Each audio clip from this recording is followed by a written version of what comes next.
Katrina. Katrina. Katrina. It's going to get a lot worse before it gets better. At times, it's hard to see more than maybe a few yards because there's so much water in the air. We are dealing with the eye wall of Hurricane Katrina. Palm limbs like that down on power lines. Everyone knows the story of Katrina in the U.S. The costliest, $108 billion. Katrina. The third deadliest, over 1,800. Katrina.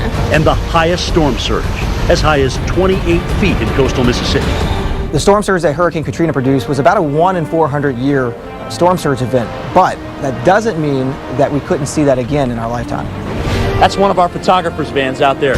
You can see that is now seeing water halfway up to the windows. A couple of days before the storm hit, I said, this is the catastrophe of our time. Katrina taught us that there can still be death tolls of more than 1,000 people in the United States, even with today's modern technology.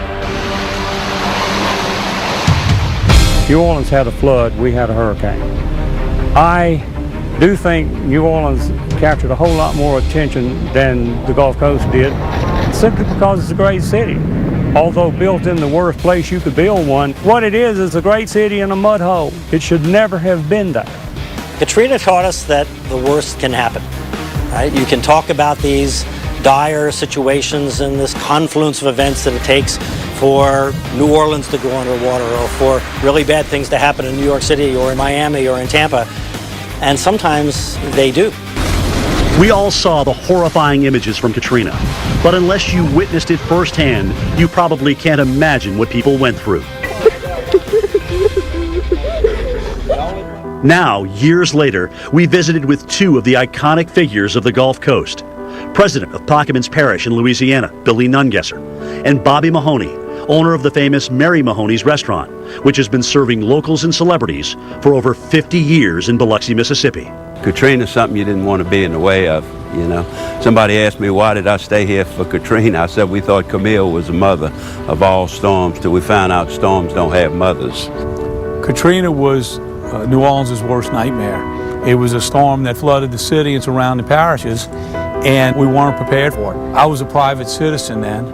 I rode out the storm 14 miles from the eye on a mound of mud that I built by digging a lake right next to the Mississippi River. I rescued 30 people, so we were pretty much on our own down in South Plaquemines for many weeks. I decided to run for office because of the lack of response by public officials in my area. Biloxi was like a war zone, right? Especially right here by the water. You know, anything the water got to, it was just a sight to see.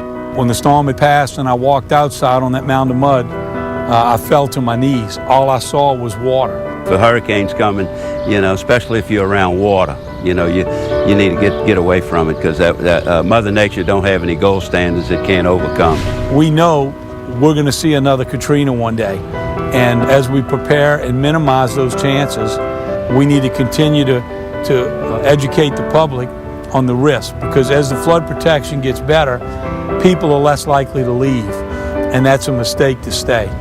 After the storm, emotionally, you know, Biloxi was down probably for about 2 to 3 months, and then after that we just got it together and just started trying to rebuild as quick as we could. And thank God the federal government was there to come help us, because they came in big time. The emotions and just the threat of hurricane season and the memories from Katrina gives you a little unsettled feeling in your stomach. And I sleep a little lighter during hurricane season. Katrina will forever be in everybody's mind from the New Orleans area as the worst storm ever.